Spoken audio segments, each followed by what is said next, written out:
Magandang gabi sa inyo mga kapatid at mga kaibigan. Ganon din sa mga nakakonekta sa Zoom. Malugod namin kayong tinatanggap sa pagpupulong ngayong gabi.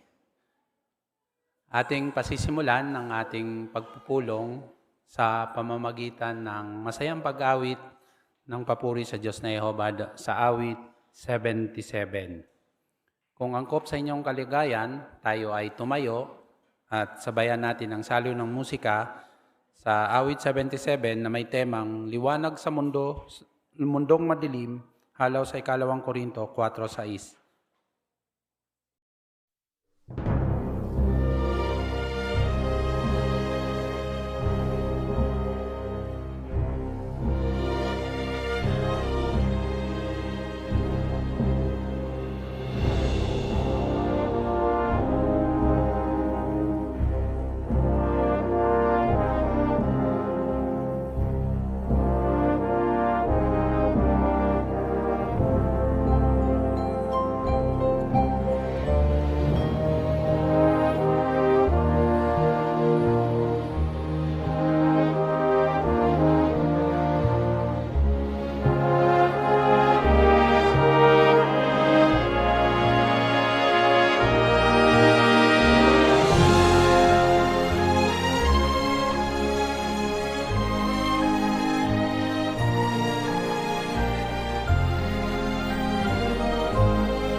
Ngayong gabi, ano yung ating aabangan? Nananabik tayo mga kapatid na mapakinggan, no? Doon sa kayamanan, kung paano natin maiiwasan na maniwala sa mga huwad na propeta. Sa ating panahon ngayon, paano kaya yun? At ganun din, aabangan din natin yung mga espiritual na hiyas na inyong nahukay sa Jeremias, Kabanatang 26 hanggang 28. Kasama rin dito yung mga may bahagi ng mga estudyante natin na nagsipaghandaan ng kanilang mga bahagi. Aabangan din natin yan, nananabik tayo. At sa pamumuhay, magkakaroon tayo doon sa 15 minuto na lokal na pangangailangan. Sa dulo ng ating pagpupulong ang pag-aaral ng kongregasyon sa Biblia, pagpapatuloy ito doon sa lakas ng loob sa Kabanata 4, Abraham, yung unang parte nito. Yung unang taong nakipagdigma para kay Jehova. Paano nangyari yon? Anong ginawa ni Abraham? So, abangan natin lahat ito mga kapatid. Karaka-raka, dadako na tayo sa pinakaunang may bahagi. Ito ay 10 minuto. Ang tema ay huwag maniwala sa mga huwad na propeta.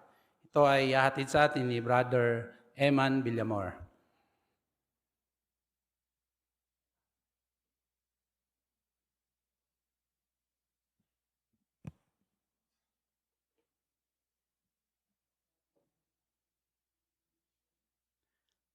Na-scam na po ba kayo mga kapatid? Kung oo, marami na po tayo. Sa panahon po kasi natin ngayon, napakarami ng mga scammer. Maraming nagbebenta online ng mga peking produkto. Yung iba nagpapanggap bilang mga bangko, di kaya mga delivery rider. At yung iba naman, nagpapanggap sila ng ibang tao para makuha yung loob natin. At minsan, napaka-convincing pa nga ng sinasabi nila. Kaya kung hindi tayo mag-iingat, posible talaga na ma-scam tayo o mawalan ng pera. Pero may mas mapanganib pa po kaysa sa pagka-scam o mawalan ng pera. Ano po ito? Ito ay ang malinlang o maniwala sa mga taong nagpapanggap na nagsasalita para sa Diyos, pero ang totoo, hindi po sila isinugo ni Jehovah. Sa Biblia, tinatawag po sila bilang mga huwad na propeta. Pag-uusapan po natin ngayon mga kapatid at mga bisita, kung ano yung gagawin natin para hindi tayo malinlang o maniwala sa mga huwad na propeta. Pero bago yan, talakayin muna natin yung mga huwad na propeta sa panahon ni Jeremias. Sa panahon ni Jeremias, mga kapatid, malaki ang epekto ng mga huwad na propeta sa mga lingkod ni Jehovah. At makita natin ito nang magbigay si Jeremias ng isang tagubiling na nakakapagligtas buhay. Pakisuyo mga kapatid, ini-invite ko po kayo sa pagbasa dito po sa Jeremias chapter 26, verse 2 hanggang 6. Jeremias 26, verse 2 hanggang 6. Kung nariyan na, sabi dito, ito ang sinabi ni Jehovah. Tumayo ka sa looban ng bahay ni Jehovah at magsalita ka tungkol sa lahat ng nasa mga lungsod ng Huda na pumapasok sa bahay ni Jehovah para sumamba. Sabihin mo sa kanila ang lahat ng inuutos ko sa iyo. Huwag mong babawasan ng kahit isang salita. Baka sakaling makinig sila at lahat sila ay tumalikod sa masama nilang landasin. At hindi ko na itutuloy ang kapahamakang ipinasya kong pasapitin sa kanila dahil sa masasama nilang ginagawa. So 4, sabihin mo sa kanila, ito ang sinabi ni Jehovah. Kung hindi kayo makikinig sa akin, kung hindi kayo susunod sa kautusan na ibinigay ko sa inyo, at hindi kayo makikinig sa mga salita ng mga lingkod kong propeta na isinusugo ko sa inyo ng paulit-ulit pero hindi ninyo pinapakinggan, gagawin kong gaya ng syelo ang bahay na ito. At ang lungsod na ito ay babanggitin sa pagsumpa ng lahat ng bansa sa lupa. So, ibinigay po dito ni Jehovah ang nakakapagligtas buhay na tagubilin para maingatan po ang kanyang bayan. Sinabi rin ni Jehovah mga kapatid ang magiging resulta kapag hindi sumunod ang mga lingkod sa mga tagubilin. Sa verse 6, kung mapapansin nyo, ikinumpara ni Jehovah ang hindi pagsunod sa kanya sa nangyari noon sa Shiloh. At kung maaalala natin mga kapatid, pinahintulutan ni Jehovah na mawasak ang Shiloh at mapahamak ang kanyang bayan dahil hindi sila sumunod sa tagubilin. Now, ano naman po ang ginawa ng mga huwad na propeta in connection sa tagubiling ibinigay ni Jehovah kay Jeremias? Pakisuyo, basahin po natin yung Jeremias chapter 27, verse 14 hanggang 15. Pakisuyo mga kapatid, Jeremias 27, 14, 15. Kung nariyan na, sabi dito, huwag kayong makinig sa mga propetang nagsasabi sa inyo. Hindi kayo maglilingkod sa hari ng Babylonia, dahil kasinungalingan ang inihuhula nila sa inyo. Dahil hindi ko sila isinugo, ang sabi ni Jehovah. Pero nanguhula sila ng kasinungalingan sa pangalan ko. At kung makikinig kayo sa kanila, pangangalatin ko kayo at malilipol kayo, kayo at ang mga propetang nanghuhula sa inyo. So ano po yung ginawa ng mga huwad na propeta? Kinontra nila si Jeremias. Sinabi nila sa bayan na huwag daw silang maniwala o makinig sa mensahe na binigay ni Jeremias kasi hindi raw ito totoo. Pero malinaw po ang sinabi ni Jehovah, mga kapatid, sa verse 15. Ano sabi? Hindi ko sila isinugo, pero nanguhula pa rin sila ng kasinungalingan sa pangalan ni Jehovah. Kaya makikita natin, mga kapatid, na ang mga huwad na propeta, maaari silang magsalita na parang meron silang authority mula sa Diyos. Pero hindi ibig sabihin nito na galing talaga kay Jehovah o isinugo sila ni Jehovah. Kaya ano po yung gagawin natin para hindi tayo malinlang o maniwala sa mga huwad na propeta? Pakisuyo, mga kapatid, samahan niyo ulit ako dito sa 2 Timoteo chapter 1 verse 13. 2 Timoteo chapter 1 verse 13. Una rin, sabi dito, manghawakan ka sa pamantayan ng kapaki-pakinabang na mga salita na narinig mo sa akin habang nagpapakita ka ng pananampalataya at pag-ibig na resulta ng pagiging kaisa ni Kristo Jesus. Ano raw po yung gagawin natin, mga kapatid? Manghawakan sa pamantayan ng kapaki-pakinabang na mga salita. Now, ano naman po yung meaning o ibig sabihin nitong pamantayan ng kapaki-pakinabang na mga salita? Ito po ay tumutukoy sa mga turong Kristiyano na makikita lang natin dito sa Biblia. At ang mga turong ito, mga kapatid, ang basis natin sa lahat ng paniniwala natin. At tinuruan po tayo ng organisasyon ni Jehovah na kumapit ng mahigpit sa pamantayang iyan. Kaya kapag may narinig tayo ng mga balita o mga kwento na sobrang exciting o nakakagulat, mag-isip muna tayo, mga kapatid. Kasi hindi natin alam na baka galing na pala ito sa mga huwad na propeta. Meron po tayong isang experience nito, mga kapatid, sa panahon ng Soviet Union. So yung mga kapatid natin nung panahon na yun, may nangyaring nagpakalat ng isang liham.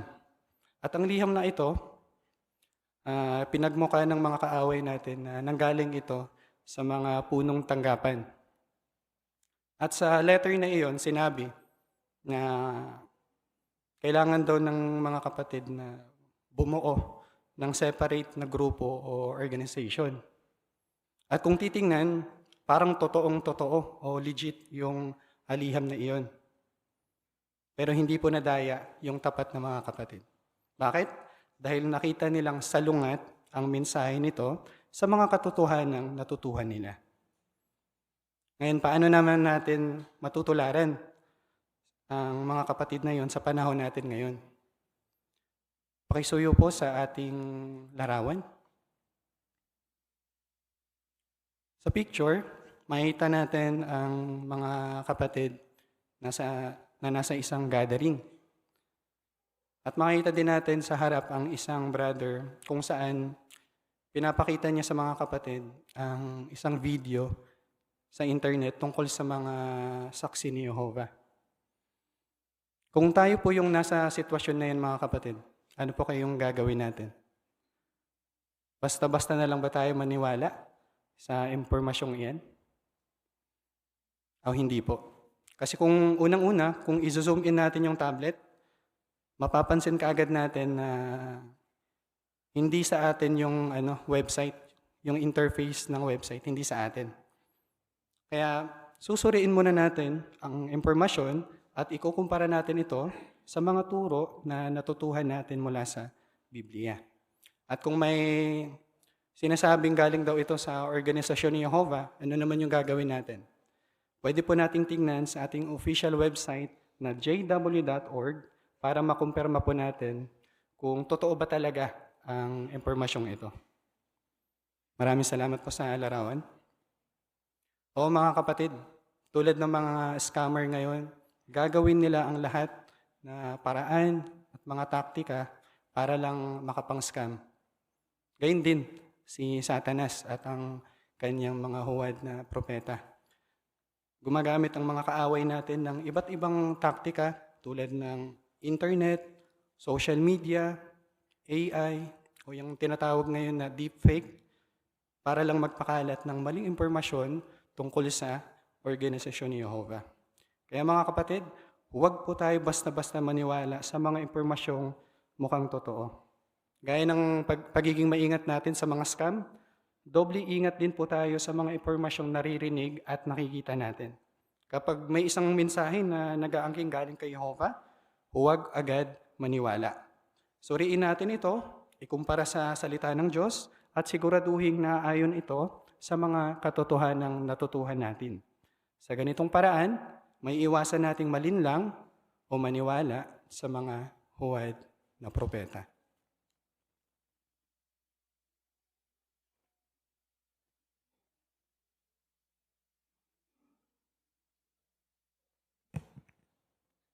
Maraming salamat, Brother Villamor, sa maliwanag na bahagi ngayon.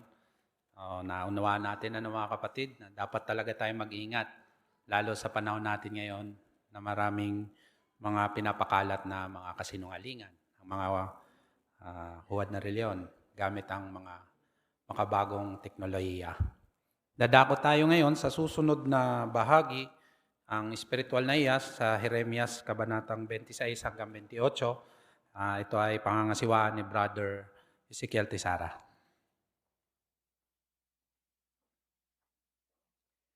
Sino pong gusto mag-volunteer sa pagbasa ng Jeremias 26:20 hanggang 23? Brother Barin.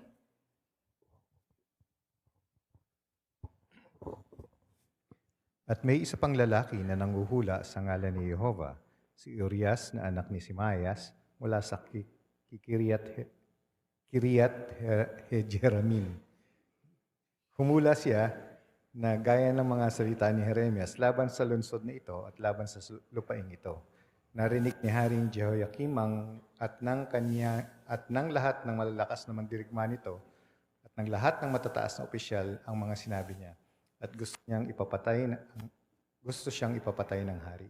Nang malaman nito ni Urias, natakot siya at tumakas papuntang Ehipto. Pagkatapos, isinugo ni Haring Jehoiakim sa Ehipto si Elnatan na anak ni Akbor at ang iba pang lalaki. Kinuha nila si Urias mula sa Ehipto at dinala siya kay Haring Jehoiakim. Pinatay siya ng hari sa pamamagitan ng espada at inihagis ang bangkay niya sa libingan ng karaniwang mga tao. Salamat po sa pag-volunteer sa pagbasa. No? So, inyo nangyari kay Urias. Ang tanong mga kapatid, ano ang natutuhan ni Jeremias kay Urias? Kay Sister Barin. Natutunan ni Jeremias sa sinapit ni Urias na hindi siya dapat matakot sa mga tao. Kaya kahit nanganganib yung buhay niya, patuloy siyang nagbabala sa mga Hudyo. Nagtiwala siya sa Diyos ni Jehovah at nanatiling masigasig sa kanyang atas. Husay po. Salamat. Okay, may karagdagan pa si Brother Alguro. Yung lakas ng loob ni Jeremias, maging buhay man o kamatayan ang maging bunga nito. Kay Jehovah talaga siya. Opo. Maraming salamat po. So nakita ni Jeremias yung yung masamang epekto ng pagkatakot nangyari kay Urias.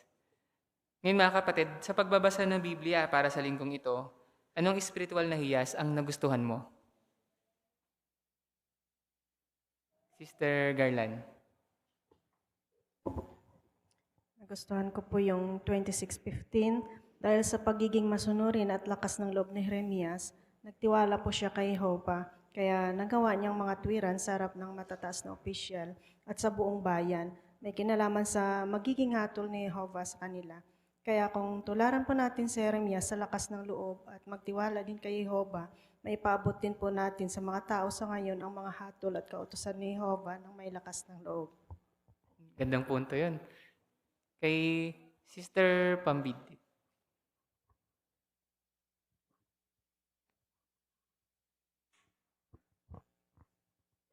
reminder po sa akin na ang pagiging tapat po kay Jehovah ay hindi lang po basta pagsunod sa mga utos niya kapag convenient sa akin. Natutunan ko po doon sa 26:2 na dapat na patuloy ko pong sikaping ikapit lahat ng utos ni Jehovah dahil alam ko po na para ito sa ikabubuti ko. Ang gandang aral yun, ano? Tawag tayo sa Zoom.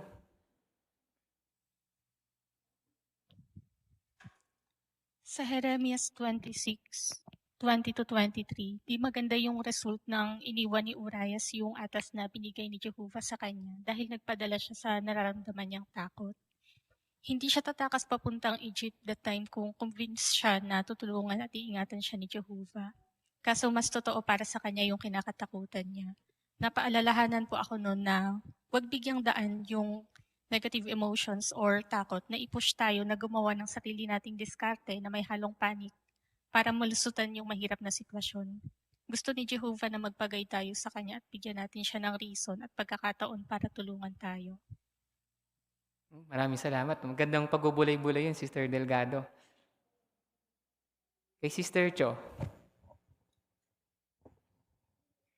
Sa 27:2, hindi lang po basta ipinahayag ni Jeremias ang mensahe ni Jehovah, gumawa rin po siya ng mga panali at pamatok at inilagay ang mga ito sa kanyang leeg, kaya naging kapansin-pansin sa mga taong mensaheng ipinapahayag niya. Nautuhan ko po rito na mahalaga hindi lang ang sinasabi natin sa ministry, kundi pati ang nakikita ng iba sa paraan ng pamumuhay natin. Kapag nakikita nilang isinasabuhay natin yung mga prinsipyong itinuturo mismo natin, nagiging mas kapanipaniwala o mabisa ang ating mensahe. Kaya ang ating mabuting halimbawa ay maaaring mag-iisang tahimik pero makapangyarihang patotoo na nakakatulong para maakay ang iba kay Jehovah. Salamat po. Gandang ikapit yan. Brother Baniked.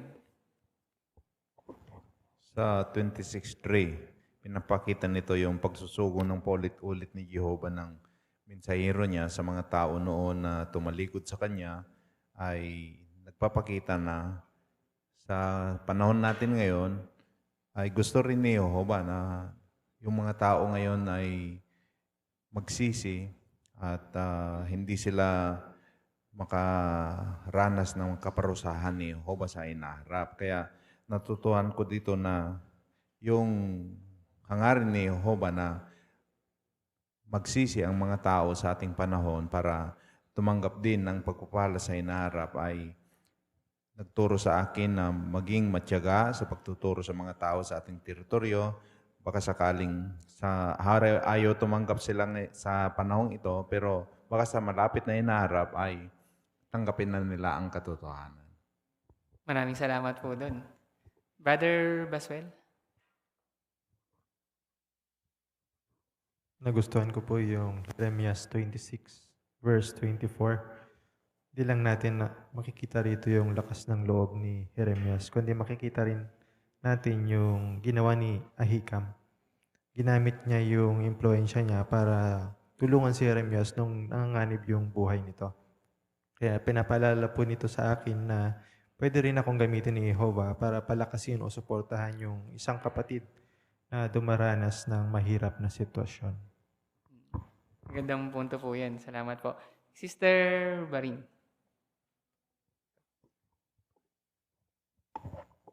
Malaking influence po yung magandang example natin ng iba sa atin kung paanong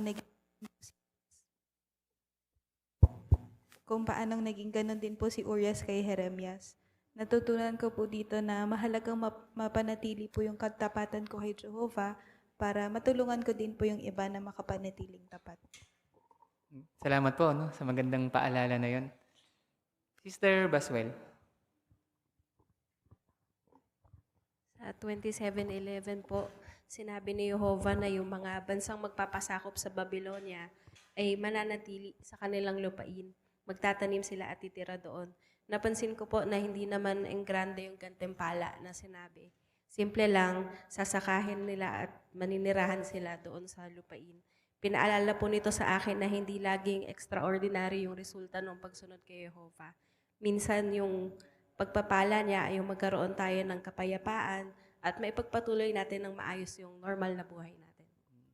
Salamat po sa magandang paalala na yun tungkol sa pagtingin sa pagpapala. No?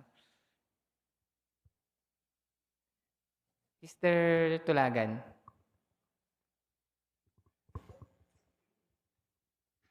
Sa 28, 10, and 11 po, natutuhan ko po dito na tulad ni Jeremias, mahalagang alam natin kung kailan magsasalita at kung kailan mas mabuting dumistansya. Kaya naman sa ministry po, kapag may nagalit o ayaw makinig, hindi natin kailangan ipilit ang usapan o makipagtalo para lang patunayang tama tayo. Sa halip, maging magalang pa rin at maayos na magpaalam. Sa paggawa nito, naiiwan nating bukas ang pagkakataong mabalikan ng may bahay sa mas magandang panahon. Salamat po. Magandang pagkakapit yun sa ministry. Sister Baniked. Sa 27:12 hanggang 14, ipinaliwanag ni Jeremias dun sa hari na kailangan nilang tanggapin yung sitwasyong pinahintulutan ni Jehovah at magpasakop sa hari ng Babylonia. Maaring hindi nila to maintindihan kung bakit iniutos ni Jehovah, pero kailangan nilang sundin ito. Itinuturo sa atin ngayon na maaring hindi lahat ng tagubilin o instruction ni Jehovah ay maaring naiintindihan natin, pero lubusan tayong magtiwala kay Jehovah at sundin ang kanyang mga tagubilin kahit sa mga pagkakataong hindi natin lubos na unawaan yung dahilan nito. Salamat po. Maraming salamat mga kapatid sa inyong masiglang pakikibahagi sa ating Bible reading para sa linggong ito.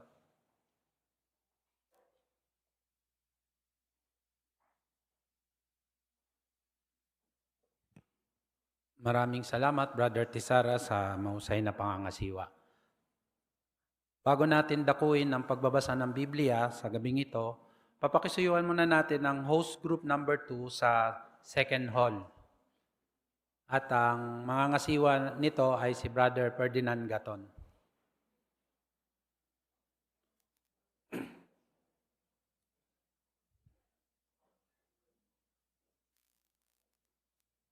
Ngayon naman, dadako na tayo sa ating pagbabasa ng Biblia sa gabing ito. Ito ay 4 na minuto. Babasahin niya sa atin ng Jeremias, kabanatang 28, talatang 5 hanggang 17. At ang may bahagi nito ay si Brother Charles Legaspi. Atin siyang pakinggan.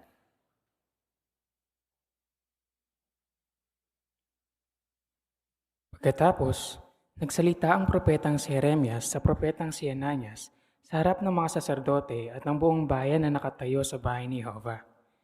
Sinabi ng propetang si Jeremias, Amen. Gayon nawa ang gawin ni Jehovah. Tuparin nawa ni Jehovah ang mga inihula mo.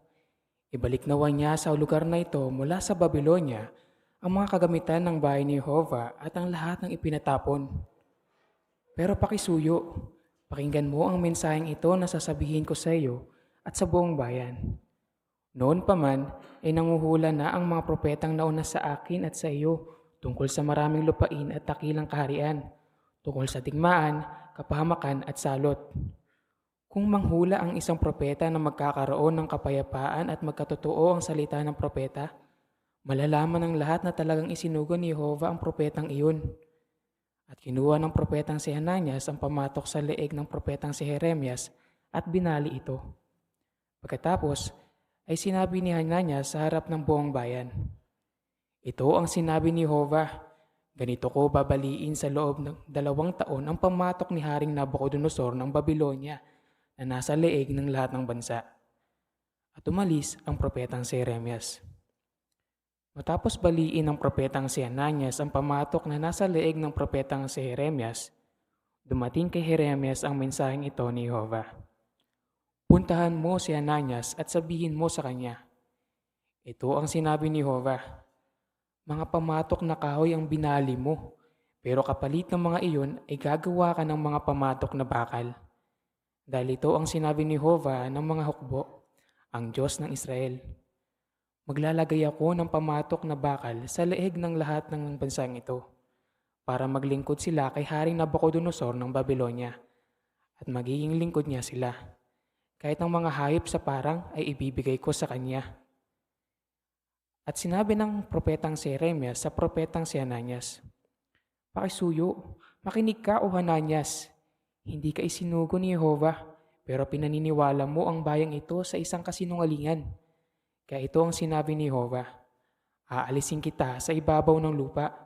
Sa taong ito ay mamamatay ka, dahil tinuturuan mo ang bayan ng magrebelde kay Jehova. Kaya namatay ang propetang si Hananias ng taong iyon, noong 7 buwan.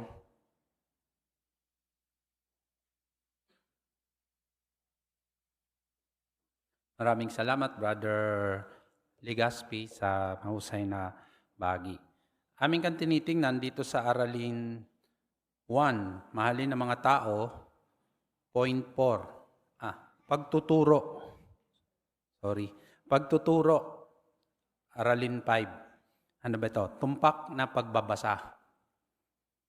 Paano ba daw gagawin ito? Mahalaga yung 3 punto na binanggit dito. Una, maghandang mabuti. Para makapaghandang mabuti, kinakailangan natin na mag-practice sa pagbabasa para maiwasan yung paglalaktaw-laktaw ng mga salita, nadaragdagan yung mga salita o napapalitan. Kaya sa paghahandang ito, maganda rin na may tagapakinig na papakisuyuan na isang kapatid para marinig yung mga binabasa niya, kung tama o kung may kailangan baguhin pa. So mahusay, nakita natin yung ginawa ni Charles dahil sa paghahanda niya, maliwanag yung kanyang pagbabasa, angkop yung damdamin na ginamit din niya sa pagbabasa, wala siyang nalalaktawan o nadaragdagang mga salita. Malinaw ang pagsasalita niya at ganun din, binigkas niya yung mga salita ng tama. Kaya sa kabuuan, Brother Legaspi, naging mahusay ang iyong bagay. Maraming salamat sa iyong pagsisikap. Dadako na tayo sa kalawang bahagi nating pagpupulo, ang maging mahusay sa ministeryo. Ito naman ay mga estudyante natin sa pagtatanghal. Ang unang bahagi naman ito ay pagpapasimula ng pakikipag-usap. Ito ay 3 minuto, pampublikong pagpapatotoo. Gagampanan nito ni Sister Natalie Regine Moscosa at ang kanyang partner ay si Sister Christine Quisedo. Atin silang panorin. Excuse me po ate, may nakaupo po ba dito? Wala naman. Sige, upo ka lang. Salamat po. Ano po palang number nyo? P089. Magkasunog lang pala tayo. Pwede ko kaya siyang kausapin? Pero mukhang busy siya sa pinapanood niya. Pero sige, Diyos na Jehova, bigyan niyo po ako ng lakas ng loob.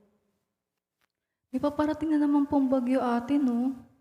Oo nga pinapanood ko nga itong balita. Sabi dito, super typhoon daw. Nakakabahala kasi sa lugar namin, kaunting ulan lang, bumabaha na kaagad. Tama po. Mahalaga talagang updated tayo para makapaghanda. Pero marami pa rin talaga tayong pwedeng ikabahala sa ngayon. Katulad po ng krimen, gera, tsaka yung kahirapan. Pati na rin po yung mga kalamidad gaya ng bagyo at lindol. Totoo, palala na ng palala yung mga nangyayari. Sa tingin niyo po, nakikita kaya ng Diyos yun? Siguro naman.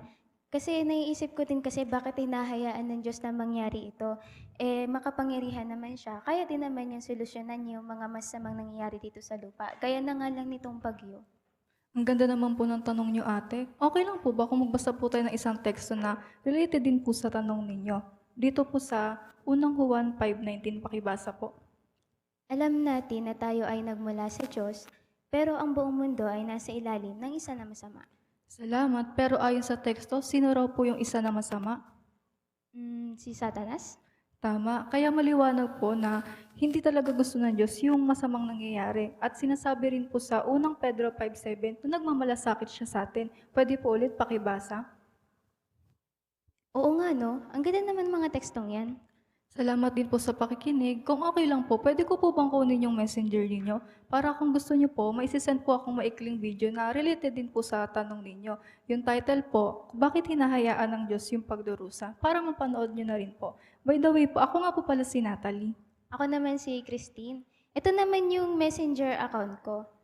Sige, message mo na lang ako ha. Interested ako mapanood yung video na yan.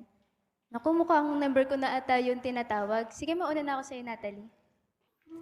Maraming salamat, Sister Moscosa at sa iyong partner, Sister Quesedo. Aming kang tinitingnan dito sa Mahalin ng mga tao, Aralin 1.4, magmasid. Yan. Paano ba natin gagawin yon? O pwede natin gawin mga kapatid, no? Kung ano ba yung pagmasdan natin, kung anong ginagawa ng kakausapin natin, ano ba yung iniisip niya, pwede rin yung pananamit, baka iba yung pananamit, no? Kultura nila, o kaya okay lang bang kausapin. Sa nakita natin kanina, tinitingnan niya yung kakausapin niya na may pinapanood na napapanahong video, no? Tungkol sa bagyo, sama ng panahon. At maganda rin yung ginawa niya dahil bago siya lumapit o bago niya kinausap, humingi siya ng patnubay sa Diyos na Yehova. Pwede rin natin gawin niya mga kapatid, para matulungan tayo lalo na magawa ito ng tama. At nakita natin na sa puntong yon, nakapagpasimula siya ng pakikipag-usap gamit yung nakita niyang sitwasyon na pinanunood ng tao na kakausapin niya.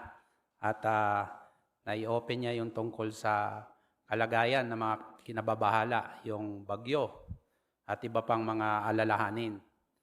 Iniisip din niya kung ano ba yung bakit hindi pinipigilan ng Diyos. Kaya naipasok niya yung teksto, no, doon sa may kinalaman na walang hindi galing sa Diyos yung mga ganong problema. At sa katunayan, yung may pagmamalasakit ang Diyos sa atin. Kaya nakita natin na naging maganda yung resulta ng pag-uusap nila at nagustuhan niya yon. At nakuha niya pa yung messenger na mas higit pa silang magkakausap sa ibang pagkakataon. Kaya maraming salamat, Sister Moscosa, naging mahusay ang iyong bahagi. Dadako tayo ngayon sa susunod na bahagi. Ito ay pakikipag-usap muli, 4 na minuto, bahay-bahay. Ipakipag-usap ang isang katotohanan mula sa Appendix A ng brochure na Mahalin ng mga tao. Ito naman ay gagampanan ni Sister Charlene Miranya at ang kanyang partner ay Sister Lerma Tulagan. Atin silang pakinggan. Good morning po, ate. Salamat po sa pagpapatuloy. You're welcome, Cha. Alam mo bang kanina pa ako napakaraming iniisip. Buti na lang napadaan ka. Talaga po, ate. Tungkol saan po? Tungkol sa mga bagay-bagay. Nai-stress na kasi ako. Kasi katulad ngayon, 3 na yung college ko.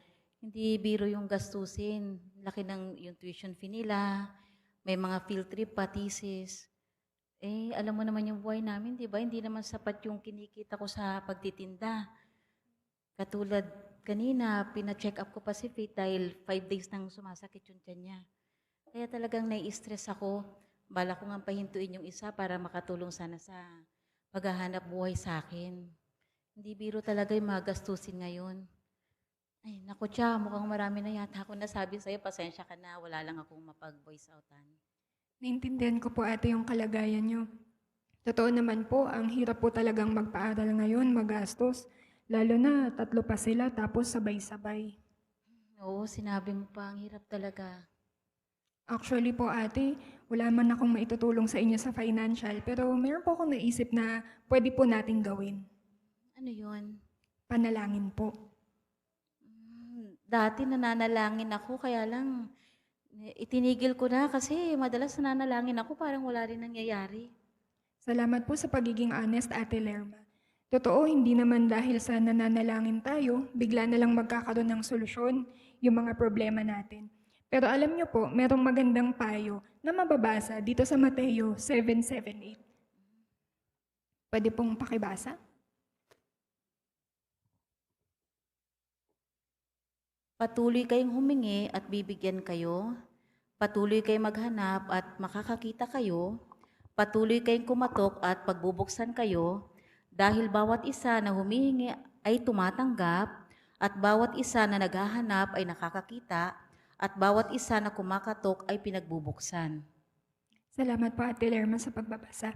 Ayon po dun sa binasa nyo, gusto po ng Diyos na sabihin natin sa Kanya yung ating mga niloloob, yung ating mga iniisip, at yun pong ating mga alalahanin. Kasi tsak po na, pagpapalain niya yung mga pagsisikap natin. Maraming salamat siya sa paalala.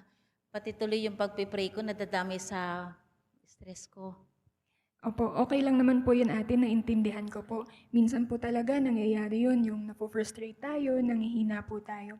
Actually ate, yung panalangin, yung paglapit sa Diyos, tinatalakay din po yun dito sa aklat po na ito. Gusto niyo po ba talakayin natin? Oh, sige, okay. Sige po. Maraming salamat, Sister Miranya, at sa iyong partner, Sister Tulagan. Aming kang tinitingnan dito sa aralin, mahalin ng mga tao, aralin 9.3, makinig mabuti. Ano yung napansin natin mga kapatid? Nakita natin naglalabas ng problema yung kausap niya dahil sa dami ng mga bayarin at iba pang mga alalahanin.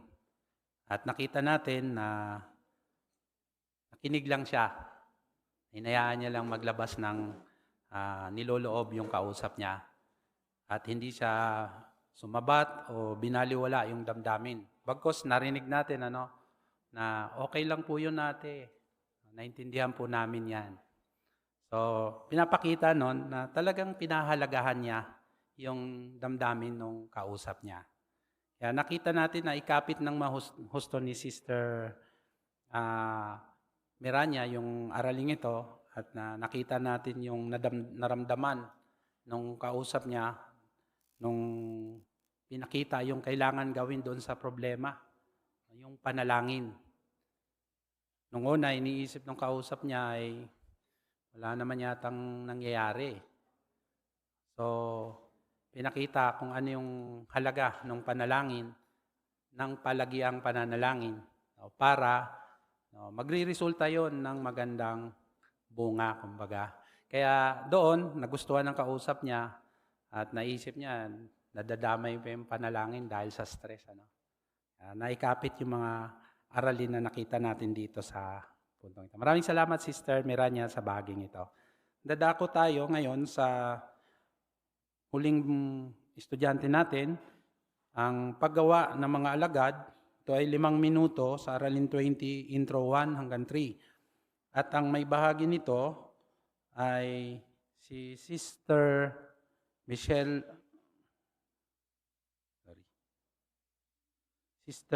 Batislaong at ang kanyang partner ay Sister Mariel Tisara. Atin silang panoorin.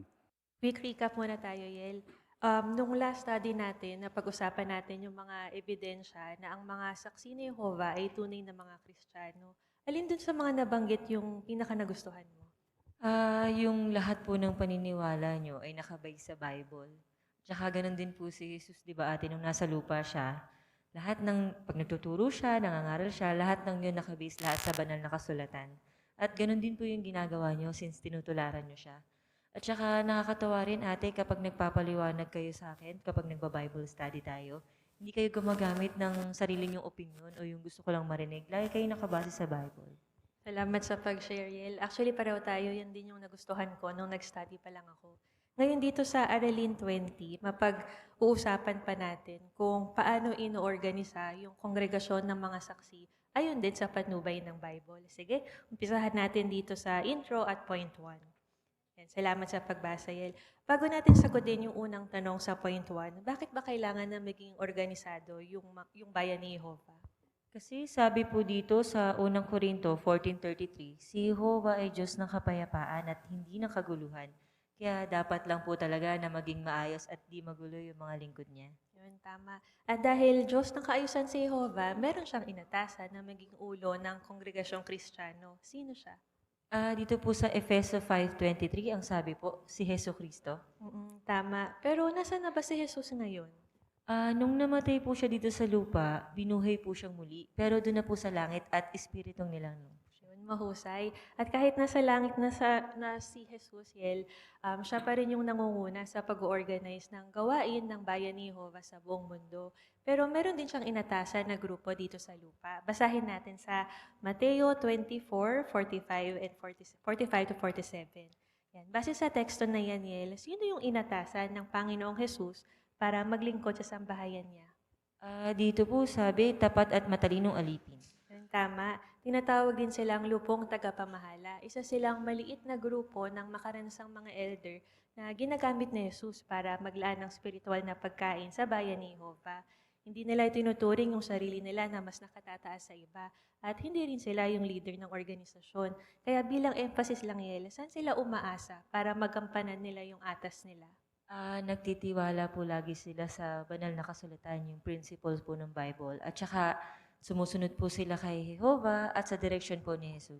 Mahusay, no? Sa susunod na aralin, mas matatalakay pa natin yung role ng tapat at matalinong alipin. Sa ngayon, dito tayo sa point 2. Pakibasa ulit. Yan, salamat. Ang tanong dito, ano ang gawain ng mga elder? Bilang mga pastol po sila ng kongregasyon, nagtuturo po sila at saka nagpapatibay po sila gamit yung Biblia. Yun, mahusay. Mabigat na pananagutan, no, yung pagpapastol sa kawan ng Diyos. Kasi si Jehovah, siya yung may-ari ng mga tupa at gusto niya na pakitunguhan sa mabait, maibiging paraan yung mga tupa niya. Kaya kapag nagpapakita ng pag-ibig yung mga elder bilang pastol, napapasaya nila si Jehovah. Tapos napapalapit din sila sa mga kapatid. Kaya malaking atas pala, no, responsibilidad yung nakaatas sa kanila. Pero may sweldo ba sila, Yel? Wala po, ate. Tama. Meron din nabanggit dun sa parapo na tumutulong sa kanila. Sino yun? Sila po yung mga ministerial na lingkod. Tsaka pag qualified na daw sila, ate, pwede na sila maging elder. Yun, mahusay. Ano naman yung ginagawa ng mga tagapangasiwa ng sirkito? Sila po yung mga umiikot sa congregation sa circuit, tapos nangangaral po sila sa bawat congregation, nagpapatibay po sila. At saka sila din po yung nag-aatas ng mga qualified elders, tsaka mga ministerial na lingkod. Mahusay. Okay, dito tayo sa point 3. Pakibasa ulit. Salamat. Base sa Awit 148:12-13, ano ang gawain ng mga saksi ni Jehovah? Dito po sabi, pinupuri nila ang pangalan ni Jehovah. Oo, Yel. At isang way para purihin si Jehovah ay kapag nakikipahagi sa mga pulong. Naalala mo yung mga dati nating lessons? Ano ba yung maitutulong sa iyo ng mga pulong? Malaking tulong po yun kasi natututo ako lalo pa kay Jehovah, nagiging malapit ako sa Kanya. At ganun din po, mas marami po ako natututunan sa Biblia at nakikilala ko rin po yung mga lingkod niya. Oo, ang ganda ng sinabi mo, no?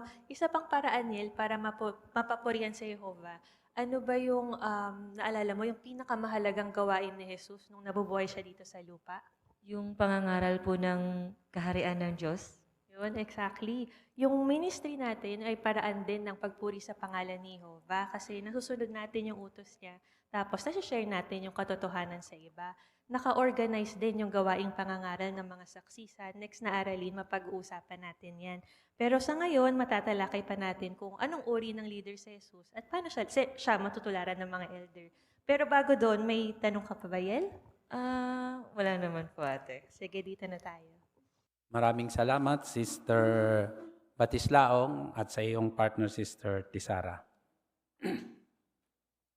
Amin kayong tinitingnan doon sa aralin 11 na mahalin ng mga tao. Point 4. Tulungan siyang makita ang koneksyon ng pag-aaralan ninyo at ang mga bagay na alam na niya.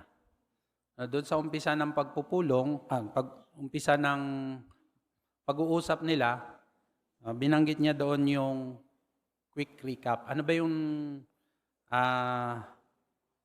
nagustuhan doon ano nagustuhan niya doon sa mga pinag-aaralan nila at yung mga ebidensya na mga saksi ang tunay na mga Kristiyano.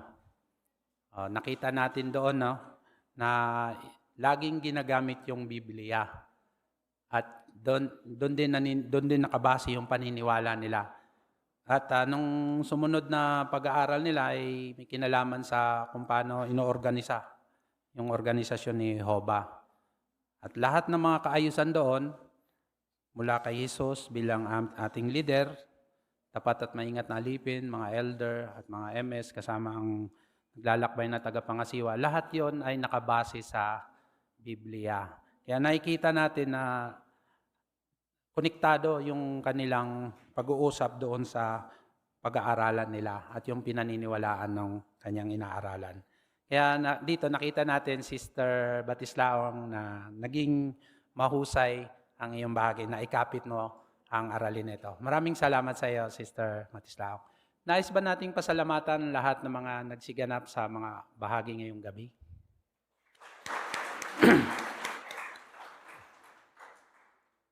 Karaka-raka, dadako tayo sa ikatlo at huling bahagi ng ating pagpupulong, ang pamumuhay bilang Kristiyano. Pero bago nun, tayo muna ay pinakikusuyan tumayo, kung angkop muli sa inyong kalagayan, upang umawit ng papuri sa awit bilang 16, na may temang purihin si Jehovah dahil sa kanyang pinahiran. Ito ay halaw sa Apokalipsis 21:2.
Ngayon naman ay mapapakinggan natin ang 15 minutong lokal na pangangailangan. Ito ay pangangasiwaan ni Brother John Pambid.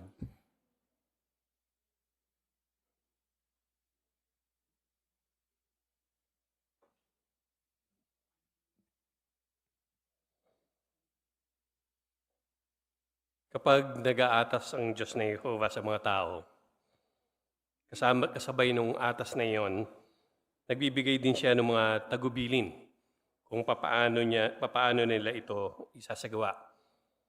Halimbawa, nung atasan ng Diyos na Jehovah, si Noe na gumawa ng arka. Walang kaalam-alam si Noe kung paano niya gagawin iyon. Pero anong ginawa ng Diyos na Jehovah?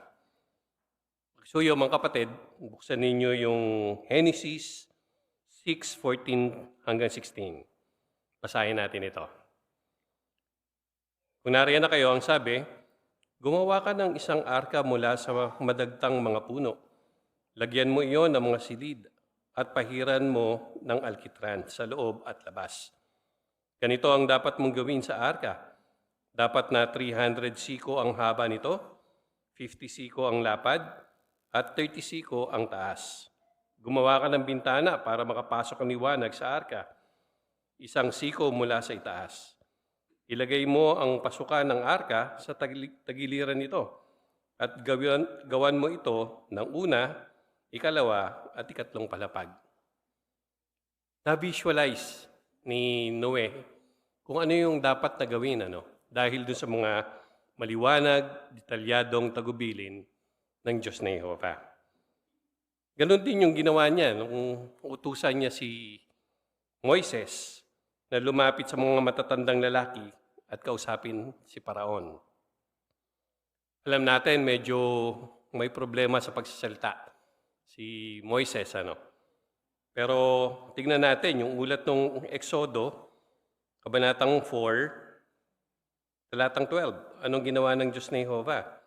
Exodo 4:12. Ang sabi diyan, kaya kumilos ka na, at ako ay sasa iyo habang nagsasalita ka, at ituturo ko sa iyo ang dapat mong sabihin. So may atas, nandun din yung pag-alalay ng Diyos na Jehovah sa pamagitan ng kanyang pagtuturo at mantagubilin. Kumusta sa ating panahon? Pero sa ating panahon, meron din tayong atas. Ano yung atas natin? Ito yung ipangaral ang mabuting balita. At binibigyan din tayo ng Diyos na Jehovah ng mga tagubilin kung paano natin gagawin yung pangangaral yan ng mabuting balita. Dagdag pa dun sa mga tagubilin na yan, sinasanay niya tayo para gawin ito sa pinakamainam na paraang magagawa natin. Maging epektibo. Paano niya ginagawa yon? Sa pamamagitan ng ating midweek meeting. Sa mga atas natin, sa ating midweek meeting. At paano ba natin pinakikinabangan yung mga pagsasanay na yan? Bueno, ganito mga kapatid. Kapag nakatanggap kayo ng assignment ninyo, nakita nyo doon sa information board, meron kayong assignment. Ano yung initial reaction ninyo? Baka naiisip natin kagad, may bahagi ako. Kailangan ko itong paghandaan. Normal na yun, mga kapatid, Normal na reaction. Normal na perspective. Pero gusto nating tignan ito sa isang mas magandang pananaw. Ano ba yung mas magandang pananaw? Bueno, ang ating assignment ay hindi lamang mga atas na kailangan nating gampanan o kailangan nating tapusin o sabi nga ay mairaos. Ang mga assignment natin ay isang pribilehiyo. Yun yung magandang pananaw, mga kapatid. At bakit magandang pananaw yon? Na ang mga assignment natin ay isang pribilehiyo. Pero dahil kapag binigyan tayo ng bahagi sa pulong, binibigyan din tayo ng pagkakataon na gamitin natin yung ating lakas, yung ating panahon, yung ating kakayahan.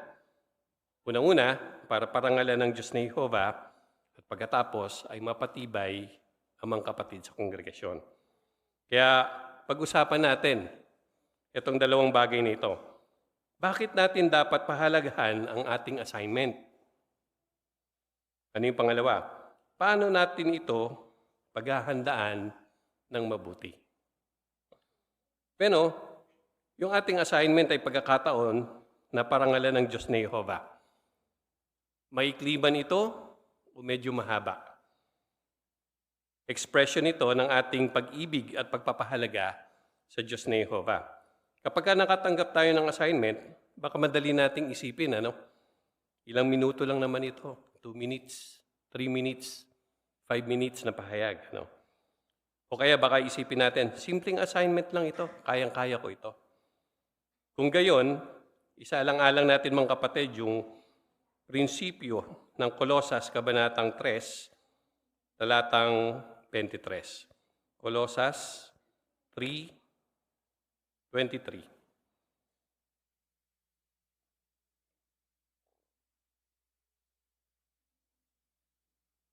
Kunwari na kayo ang sabi, ano man ang ginagawa ninyo, gawin ninyo ito ng buong kaluluwa na parang kay Jehovah kayo naglilingkod at hindi sa mga tao. Anong punto? Bueno, kahit na maiksi yung ating assignment, ibibigay natin ang buo nating makakaya para kay Jehovah. Tiyak na paghahandaan natin ito ng mabuti. So yun yung isang dahilan, kung bakit natin kailangang pahalagahan yung ating mga atas sa ating mga pagpupulong. Ano yung isa pa na dahilan? Pero ang isa pang dahilan kung bakit natin dapat pahalagahan yung ating assignment ay dahil pagkakataon nito para patibayin natin yung ating mga kapatid. Patibayin yung ating mga Bible study na dumalo o yung mga interesado na first time nilang dumalo sa ating mga pagpupulong. Hindi natin alam kung ano yung naging karanasan nila sa buong maghapon. Baka meron tayong mga kapatid na napaharap sa mga ilang sitwasyon, may hirap na sitwasyon, o sabihin pa ay panggigipit sa trabaho, pambubuli sa school, o kaya pagkabalisa doon sa araw-araw lamang na problema. Pero doon sa mga pinaghandaan nating mga bahagi, baka meron doon na sa presentation natin, makapagbigay tayo ng mga simulain sa Biblia na makatutulong sa kanila, na yun yung kailangan nila para tumibay. Isang teksto mula sa 5 minutes na pahayag. Yung pala, yung kailangan ng ating kapatid. Kaya napapatibay sila, O kaya mga katotohanan na gustong marinig ng mga first time na dumalo sa ating mga pagpupulong. Kaya yan ang mga dahilan kung bakit natin dapat paghandang maigi yung ating mga bahagi.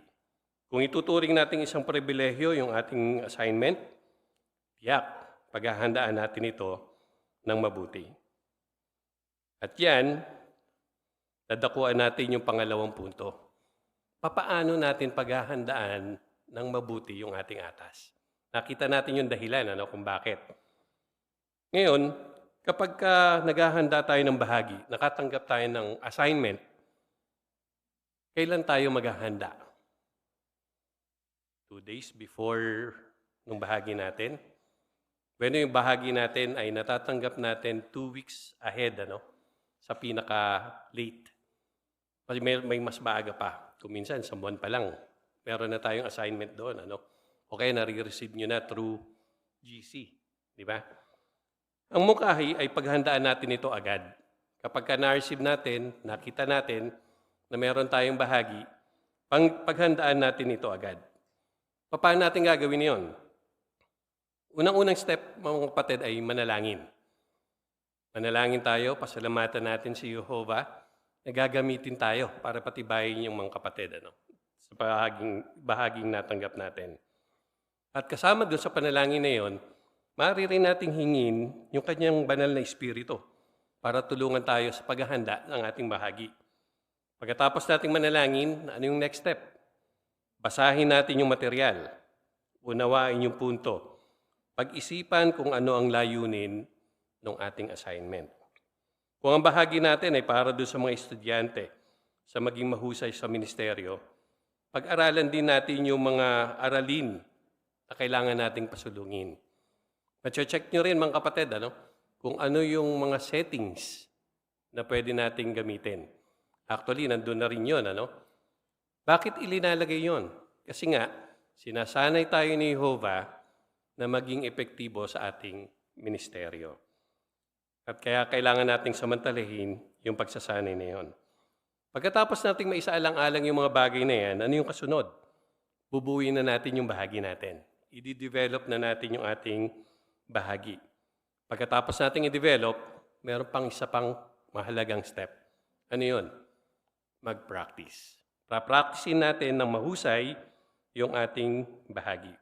Kaya kung susundan natin itong mga mungkahi na ito, ano magiging epekto noon sa ating bahagi? Magiging maganda ang quality ng ating bahagi. At kapag maganda yung quality ng ating bahagi, magiging confident tayo para itawid ito sa mga kapatid. At kapag confident tayo, tiyak, magdudulot yun ng kagalakan para sa atin. At yun yung gusto natin at gusto ng Diyos na Jehovah. Gusto nating gampanan ang ating mga assignment ng may kagalakan at sigasig. Yan yung binabanggit sa atin ng awit 100 verse 2. Pakisuyo mga kapatid sa inyong mga sipi ng Biblia. Awit 100 verse 2. Ano sabi diyan? Paglingkod kayo ng masaya kay Jehovah. Lumapit kayo sa harap niya at humiyaw sa kagalakan. Gusto natin na kapag ka may bahagi tayo, may tawid natin yon ng may kagalakan at sigasig. Pero mawawala ba yung kaba, mga kapatid? Baka minsan ninenervyos tayo. Isiniisip natin, hindi naman ako mahusay magsalita. Hindi ako sanay magsalita sa harap ng iba. Normal yon mga kapatid, yung kaba. Ang totoo, maging yung mga sanay na mga tagapagsalita o yung mga eksperyensadong tagapagsalita, meron pa rin kaba yun. Nakakaramdam pa rin sila ng kaba. Kaya normal yon. Pero sa kabila na meron tayong kaba, pwede pa rin tayo magkaroon ng kagalakan sa pagganap ng ating mga bahagi. Bakit? Kasi ginagawa natin ito para kay Jehovah. At kapag kinakabahan tayo, yung magandang kaisipan, gusto nating ibigay kay Jehovah kung ano yung pinaka mahusay. Kaya tandaan din natin mga kapatid, nabanggit na natin kanina, yung ating mga bahagi ay expression ng pag-ibig natin sa Diyos na Jehovah at ganoon din sa mga kapatid. Kaya kapag nakatanggap tayo ng bahagi, excited tayo na gampanan yung ating mga assignment. Privilege yan mga kapatid. At hindi natin nais na lumiban o umabsent sa ating mga bahagi at mapalampas yung pagkakataon na yon. Yung express natin, yung pag-ibig natin sa Diyos na Jehovah at patibayin ng mga kapatid. Gaya ng mga atas na ibinigay kina Noe at kay Moises, isang hamon din para sa atin yung atas na ipangaral yung mabuting balita sa buong tinatahan ng lupa. Isang hamon yon. Pero bakit nagtagumpay si Noe at si Moises? Nakinig sila dun sa tagubilin ng Diyos na Jehovah. Nagtagumpay sila dahil patuloy silang umasa sa Diyos na Jehovah. Ganon din ang dapat natin gawin. Kapag tayo ay nagkaroon ng bahagi, magagampanan natin ang bahaging iyon dahil tinutulungan tayo ng ating dakilang tagapagturo. Kaya sasamantalihin natin ang lahat ng pagsasanay na inalalaan ng Diyos na Jehovah sa pamamagitan ng pagbibigay sa atin ng mga atas.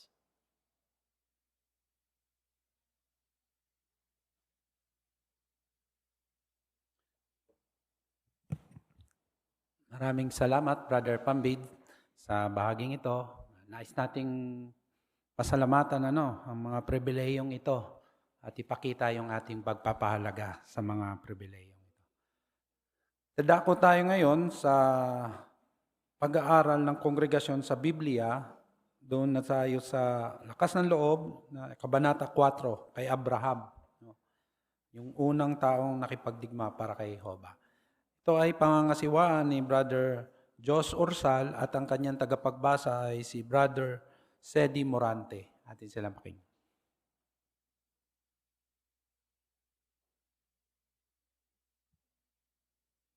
Pakisuyo mga kapatid, sa inyong aklat ng CBS, doon na tayo sa aral 4 or kwento 4, kay Abraham, ang unang taong nakikipagdigma para kay Jehovah. Tingnan natin, makikita natin dito yung mga ilang aral na matutunan natin kay Abraham. Kaya karaka-raka, pakisuyo natin si Brother Morante na basahin yung buong kwento. Napakaganda ng pangako ni Jehovah sa kaibigan niya si Abraham. May epekto iyon sa kinabukasan ng lahat ng tao. Ano ang pangakong iyon? Gagawin kitang isang malaking bansa. Pero bukod sa pagbibigay ng pangako, ipinakita rin ng Diyos kay Abraham ang magandang lupain kung saan titira ang bansang iyon. Pero ayaw ni Satanas na mangyari kay Abraham ang ipinangako ni Jehovah. Gusto niyang patayin si Abraham. Alam kasi ni Satanas na sa bansang iyon manggagaling ang inihulang supling na pupuksa sa kanya at sa masamang sistema niya. Pinuntirya ni Satanas si Abraham at ang pamilya nito. At ang isa sa talaga naapektuhan ng mga pag-atake ni Satanas ay ang pamangkin ni Abraham, si Lot. Nakatira noon si Lot malapit sa Sodoma.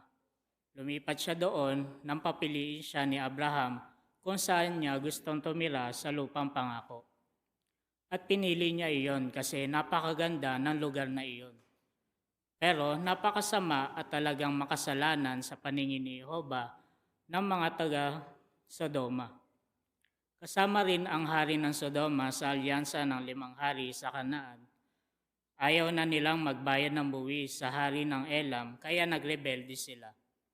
Dahil sa rebelyong iyon, isinama ng hari ng Elam ang 3 nitong kaalyadong hari mula sa malalayong lugar para kalabanin ang mga hari ng Kanaan. At nanalo sila. Pagkatapos ng labanan, bumalik ang hari ng Elam at ang mga kaalyado nito sa mga lugar nila. Marami silang kinuhang mga samsam at bihag. At kasama sa mga bihag na iyon si Lot at ang pamilya niya. Ano ang gagawin ni Abraham? Pwede sana niyang isipin na huwag iligtas si Lot kasi si Lot naman ang pumili ng lugar na iyon. Pwede rin niyang isipin na kung ililigtas niya si Lot, kailangan niya makipaglaban sa mga hari. Pero hindi naman mandirigma si Abraham. Isa siyang pastol na nakatira sa mga tolda. At ang isa sa mga haring kakalabanin niya ay namamahala sa Sinar, kung saan siya nanggaling. Kung kakalabanin niya ang haring ito, baka hindi na talaga siya makabalik sa magandang buhay niya sa Ur. Pero hindi inisip ni Abraham ang lahat ng iyon. Alam niya na gusto ni Jehovah na iligtas niya si Lot. Noong mga panahong iyon, posibleng mahigit 1,000 na ang nasa sambahayan ni Abraham. Mula doon, tinipon niya ang 380 na lalaking lingkod niya na sinanay para makipagdigma.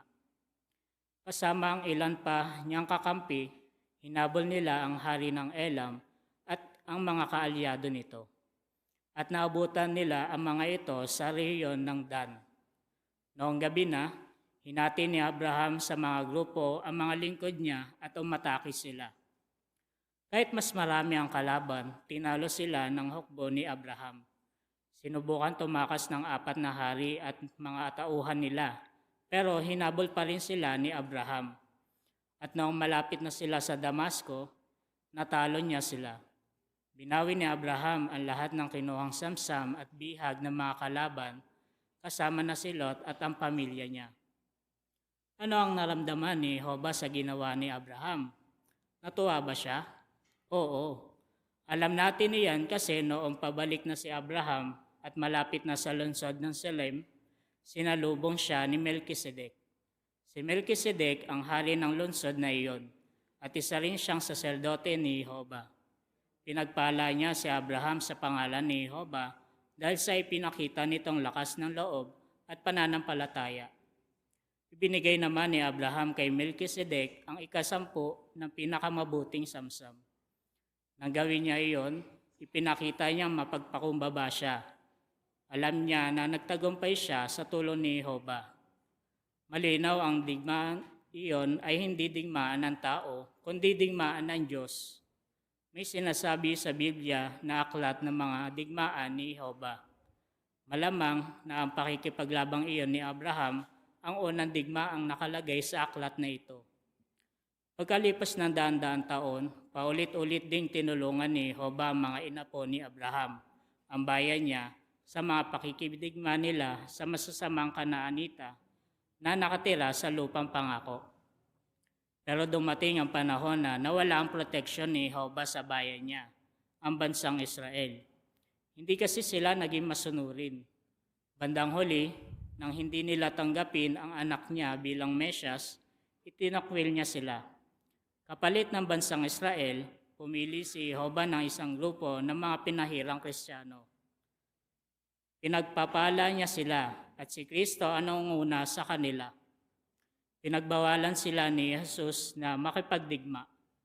Pero itinuro niya sa kanila na labanan si Satanas at ang impluwensya nito. Naging magandang halimbawa diyan si Jesus noong nasa lupa siya. Ipinakita niya na ang pakikipaglabang ito ay gaya rin ng literal na labanan. Kailangan dito ng lakas ng loob. Maraming salamat. No? Pakisuyo mga kapatid sa inyong Biblia. Basahin natin yung maikling ulat lang dun sa Genesis, Kabanata 14, sa 11 hanggang 16 lang. Pakisuyo, no? Genesis, Kabanata 14, 11 hanggang 16. Subaybayan natin yung pagbasa. Pagkatapos, kinuha ng 4 na nagtagumpay na hari ang lahat ng pag-aari ng Sodoma at Gomora at ang lahat ng pagkain nila at umalis.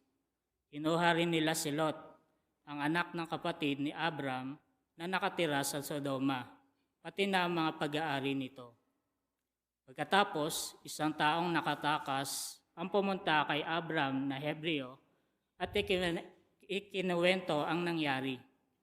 Nakatira siya noon malapit sa malalaking puno ng Mamre na Amorita, ang kapatid ni Eskol at Aner. Sila ay mga kakampi ni Abram. Sa gayon ay narinig ni Abram na nabihag ang kanyang kamag-anak. Kaya tinipon niya ang mga lalaking sinanay para makipagdigma, 318 na lingkod na ipinanganak sa bahayan niya, at hinabol nila ang mga kalaban hanggang sa Dan. Nang gabi na, hinati niya sa mga grupo ang kanyang mga lingkod, at nilusob niya, at ng mga lingkod niya ang mga kalaban nito, at tinalo ang mga ito. At tinabol niya sila hanggang sa Hoba na nasa ilaga ng Damasco.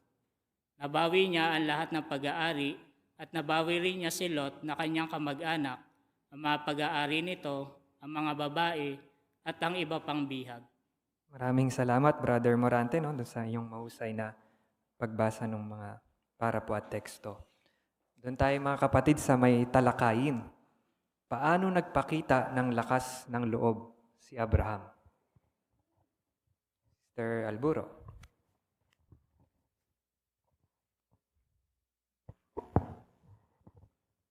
Ito yung panahon na nakipagdigma si Abraham para mailigtas si Lot at ang iba pa na apat yung magkakaalyadong hari. Kasi ginawa silang bihag at marami silang kinuhang samsam. Sa pagkakataong ito, baka hindi na makabalik ng buhay si Abraham kasi hindi naman talaga mandirigma si Abraham. Pero lakas loob niyang ginawang pagliligtas kasi alam niya na gusto ng Diyos ni Jehovah na iligtas si Lot. Yun, magandang punto yun. No? Nabanggit na hindi naman mandirigma si Abraham. Isa siyang pastol. Ayan. So isang punto yun no, na nagpakita ng lakas loob si Abraham. Ano pa mga kapatid, masasabi nyo? Paano siya nagpakita ng lakas ng loob?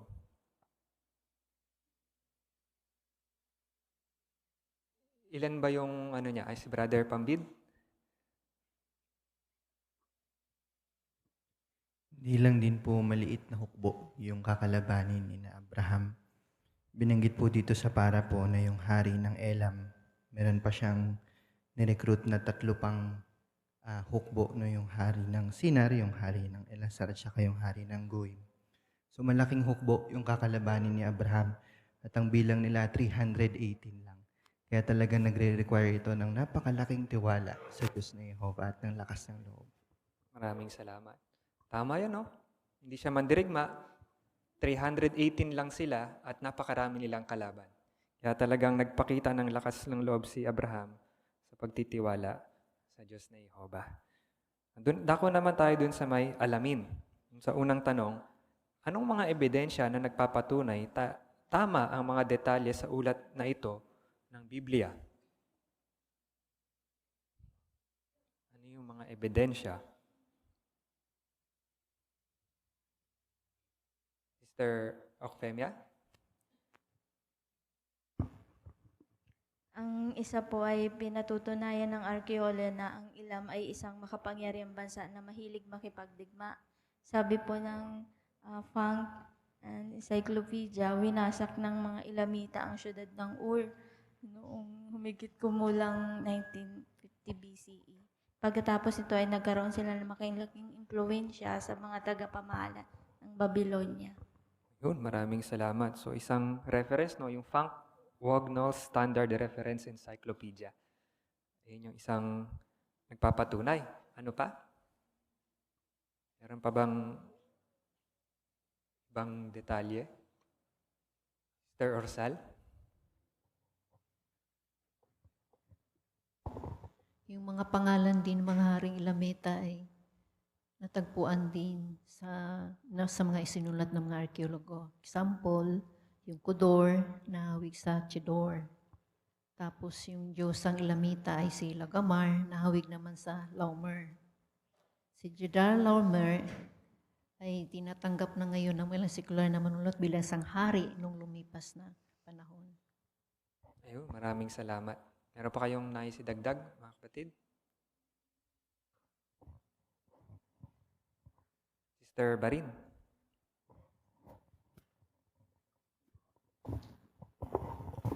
May nakita rin na ebidensya na bigla ang pagkawasak ng mga pamayanan sa Transjordan at Negev noong panahong yon. Kaya nakadagdag ito ng kumpiyansa na tumpak at maaasahan ng ulat tungkol kay Abraham. Maraming salamat. No? So marami tayong referensya, mga kapatid, mula dun sa mga ilang eksperto na meron yung makita dun sa may watchtower nating na babasahin. Doon naman tayo sa number 2. Ano ang nagpapatunay na tama ang pagkakalarawan ng Biblia sa Sodoma at Gomora? Pwede natin din tignan yung larawan A. Sister Banikid. Sinasabi ng Genesis 14:3 na yung Sodoma at Gomora ay sagana sa tubig. Totoo ito kasi kahit sa paglipas ng maraming taon, ang lugar na ito ay sagana pa rin sa pananim.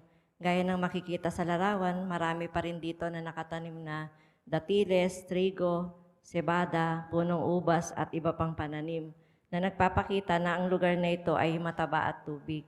At ayon nga sa Genesis 19:24 hanggang 26, sinasabi din na ang lugar ng Sodoma at Gomora ay may napakaraming asin at bitumen o aspalto na tumutugba rin ito sa matatagpuan ngayon sa lugar na ito. Ayun, maraming salamat. No? Malinaw na yun, mga kapatid, no? Na talagang nag-i-exist yung Sodoma at Gomora sa atin sa ngayon. Sa number 3, si Melchizedek ay hari at saserdote ng Salem. Saan makikita ang lungsod ng Salem? Si Lucas? Jerusalem. Ayun, Jerusalem. Sige, pwede nyo pang palawakin iyon? Sister Pangilinan.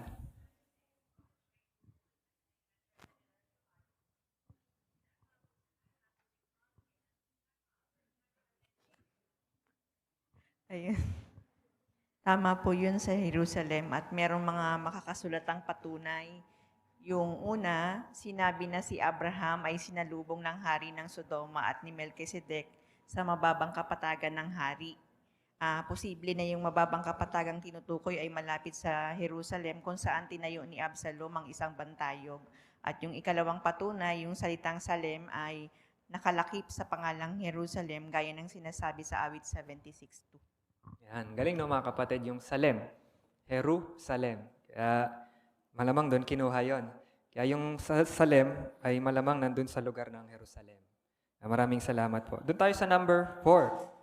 Ano ang mga pagkakapareho ni Melchizedek at ni Jesus? Pwede din natin tignan yung larawan B. Brother Baswell? Parehong hari po at saserdote sina Melchizedek sa si Jesus. Ayon sa Genesis 14:18, si Melchizedek ay hari ng Salem at saserdote ng kataas-taasang Diyos. Gaya niya, si Jesus ay inatasan din ni Jehovah bilang hari at direktang hinirang bilang mataas na saserdote. Kaya si Melchizedek ay angkop na makahulang larawan ni Jesus na may mas dakilang papel bilang hari at mataas na saserdote. Maraming salamat. No? Pareho silang hinirang na hari at mataas na saserdote. Maliwanag yon. Doon tayo sa gawin ang natutuhan mo. Hinayaan ni Abraham si Lot na makuha ang pinakamagandang lugar sa lupain. Paano mo siya matutularan sa pakikitungo mo sa kapamilya mo, sa mga kapatid, at iba pa? Pwede natin tignan yung larawan C. Mr. Cho?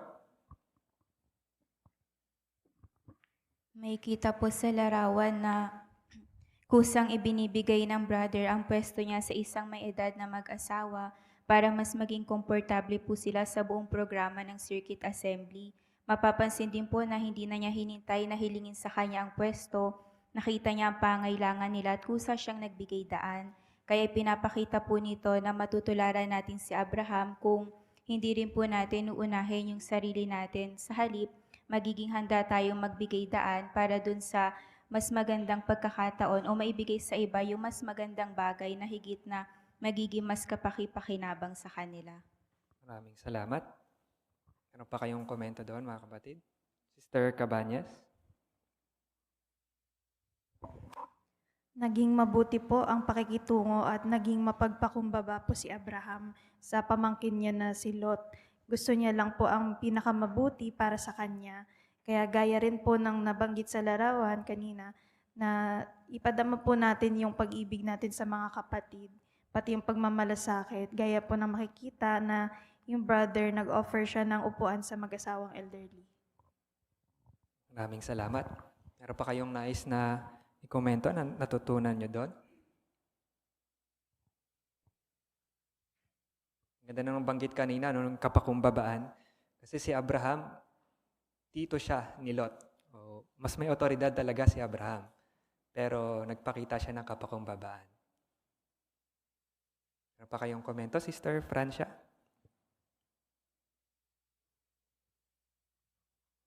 Napakaganda yung sinabi niya. Kung pupunta ka sa kaliwa, ako naman ay pupunta sa kanan. Kaya napakagandang halimbawa si Abraham na kung papaano tayong makitungo sa iba na ako muna o ikaw muna. Kaya tanungin natin yung sarili natin kung ano ba yung magagandang mga bagay na pwede nating isakripisyo paalang-alang sa ating kapatid. Marami pong salamat. Ang ganda nun, no? Imbis na ako muna, ikaw muna. Parang nagpaparaya si Abraham. Kaya maganda yung mga natutunan natin doon, mga kapatid, no? Doon naman tayo sa may sumunod na tanong. Hindi pinabayaan ni Abraham ang pamangkin niya noong kailangan nito ng tulong. Ano ang matututuhan mo sa kanya? Si Cham-Cham.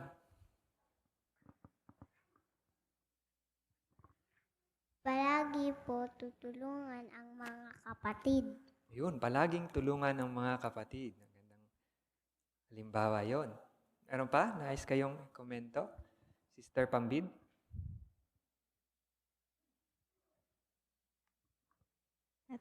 Natutunan ko rin po na maging handa palagi sa pagtulong sa iba kahit na hindi po ito nakikita ng iba. Naalala ko po dito yung teksto doon sa Kawikaan 3:27 na huwag ipagkait yung mabuti sa mga nangangailangan nito kung kaya naman natin itong ibigay. Marami pong salamat. Ano pa kayong nais i-komento doon? Kung wala na, dako tayo doon sa sumunod na tanong. Paano mo matutularan ang lakas ng loob ni Abraham? Sister Hopia? Maaari mong sundin ang kanyang halimbawa ng matibay na pananampalataya sa pamamagitan ng pagtitiwala sa mga hindi pa nakikita, pagsunod kahit walang katiyakan sa pupuntahan at paghawak ng mga pangako ng Diyos sa gitna ng pagsubok. Maraming pong salamat. Sino pang nais magkomento doon? Paano niyo matutularan yung lakas loob ni Abraham? Brother Tisara? Yung lakas ng loob po ni Abraham hindi dahil sa ganang sarili niyang kaalaman o experience, kundi dahil sa nagtitiwala siya sa Diyos na Yehova. Kaya para matularan ko yung lakas ng loob ni Abraham, kailangan ko rin magbigay ng panahon para mas makilala pang higit si Yehova. Salamat. Sino pang nais magkomento doon? Sister Banikid? Si Abraham ay lakas loob niyang tinulungan si Lot kahit na manganib yung buhay niya.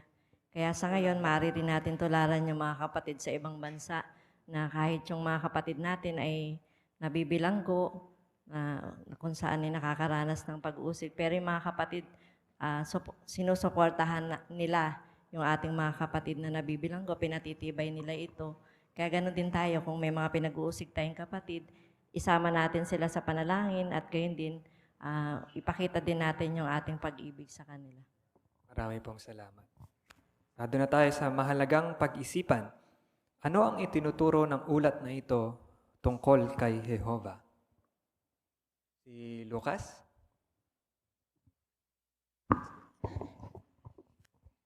Tinutulungan ni Jehovah din lingkod nga. Ayan, tinutulungan ni Jehovah ang lingkod niya. Sure yun. Maraming salamat, no, Lucas. Sino pang may komento? Sister Moscosa? Marami po tayong natutuwang pangako ni Jehovah na gagawin niya sa hinaharap. Gaya ng ginawa ni Satanas kay Abraham, gusto niya sana itong patayin para mahadlangan ng mga pangakong ito ng Diyos. Kaya sa ating panahon sa ngayon, andyan pa din si Satanas. Kaya kailangan nating patibay yung ating pananampalataya kay Jehovah para makayanan natin yung anumang pagsubok. Dahil alam natin si Jehovah ay Diyos na hindi kailanmang mabibigo sa mga pangako niya. Marami pong salamat. Sister Pambid?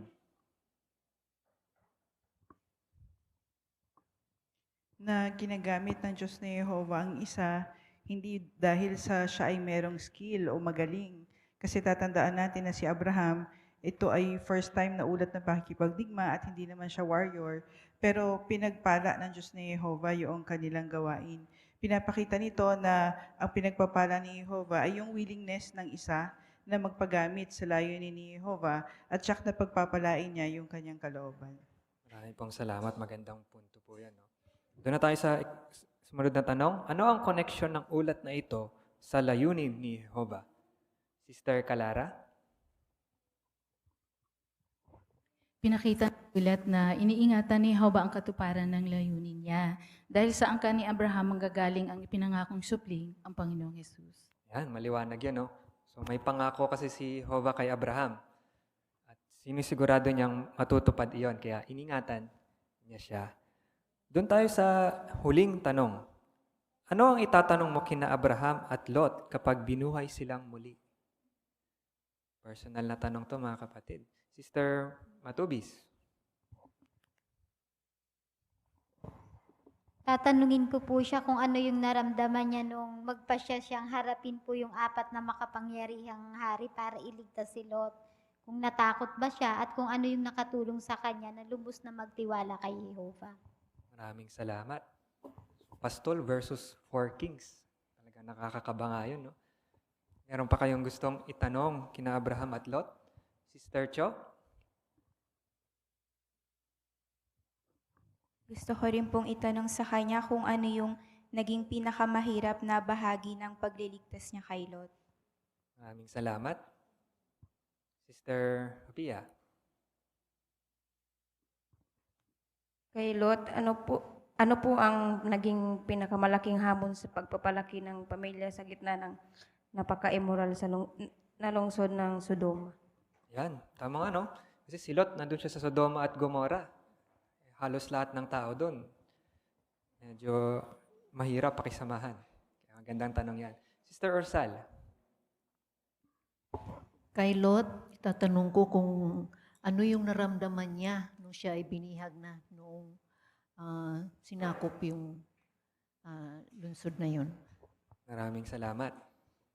Meron pa kayong naisip na tanong? Brother Alburo.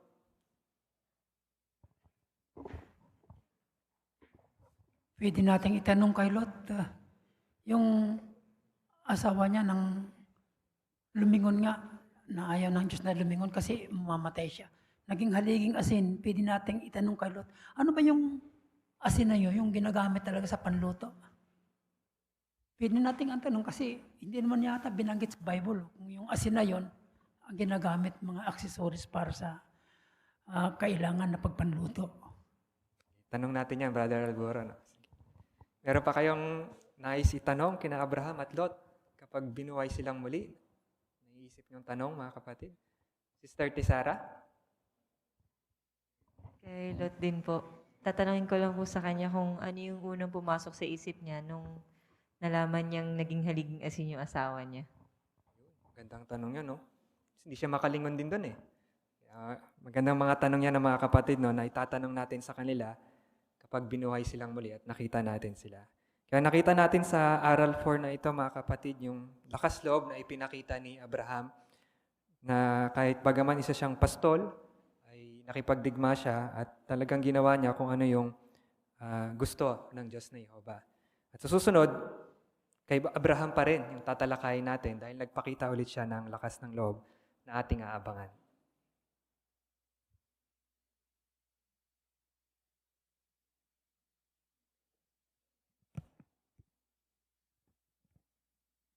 Maraming salamat, Brother Orsal, sa mahusay na pangangasiwa sa bahaging ito.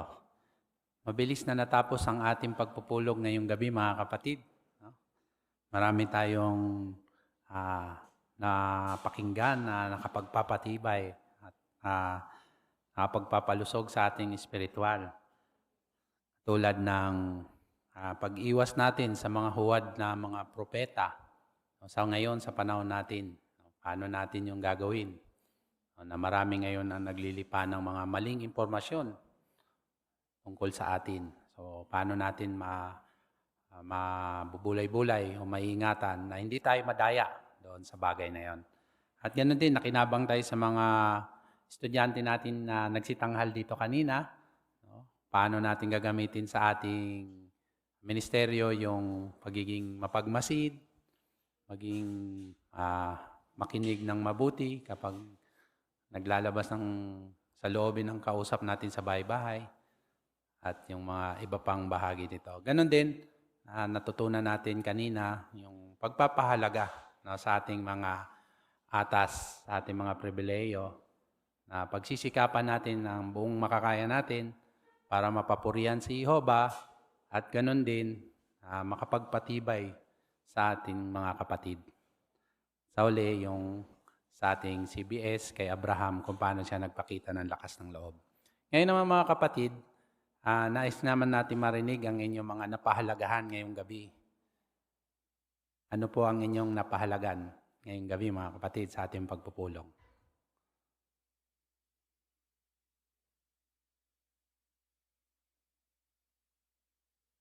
Sister Mariel Tisara?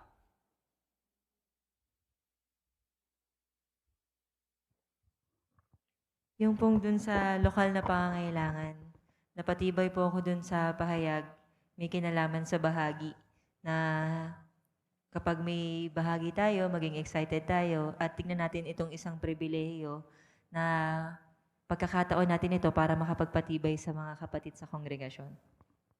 Yan, meron pa? Sister Moscosa?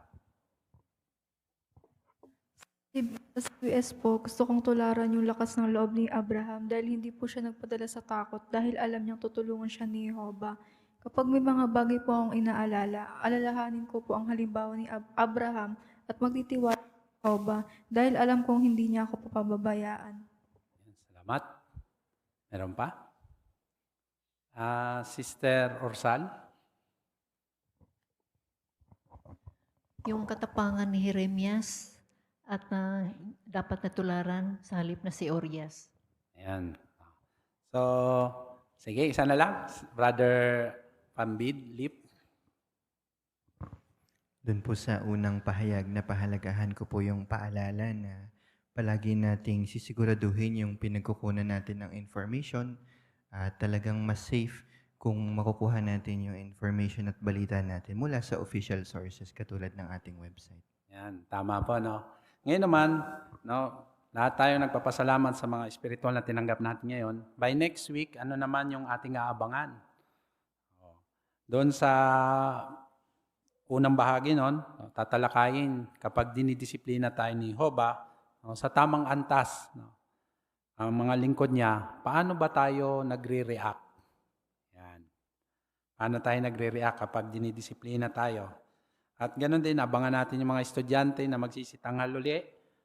At meron din sa pamumuhay na nagbigay ng pag-asa sa mga lingkod niya si Jehovah. So, paano na natin tinatamasa yan sa panahon natin sa ngayon? Tinatamasa na natin yan ngayon, mga kapatid. At yung pagpapatuloy ng isa pa yung kampanya para sa Setyembre. Abangan natin to next week, mga kapatid. So, dito nagtatapos lahat ng ating pagpupulong. At tayo ngayon ay aawit 71. Tayo'y hukbo ni Jehovah. Ito ay halo sa Efesos 6:11 hanggang 14. At pagkatapos ng ating pag-awit, pakikisuyan natin sa pansarang panalangin si Brother Baniked. Tayo na po ngayon ay umawit.